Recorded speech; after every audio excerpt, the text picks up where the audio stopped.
Magandang hapon po. Ito po ang resulta ng Lotto Draw ng 5 p.m. Sabado, March 16, 2024. Sa 2D Lotto, 2, 15, in exact order.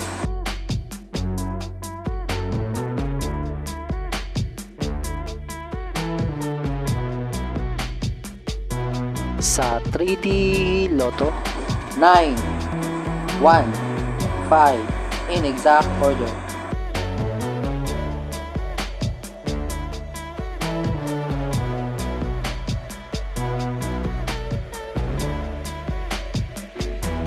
ito po ang mga paalala sa mga Lotto winners at paraan kung paano makuha ang napanalunan. Ito po ang mga paalala sa mga Lotto winners at paraan kung paano makuha ang napanalunan.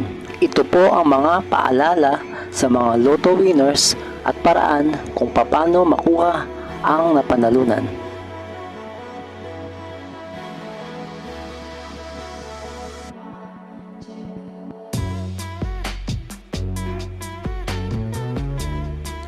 Kung nagustuhan mo ang video ito, please like, share at isubscribe mo na yan para lagi ka updated sa mga bagong Lotto results ngayon. See you again later at 9 p.m. Lotto results para sa 2D Lotto, 3D Lotto, 4D Lotto, 6D Lotto, Super Lotto, Mega Lotto, Lotto 642, Grand Lotto at Ultra Lotto. Thank you for watching this 5 p.m. draw Lotto results.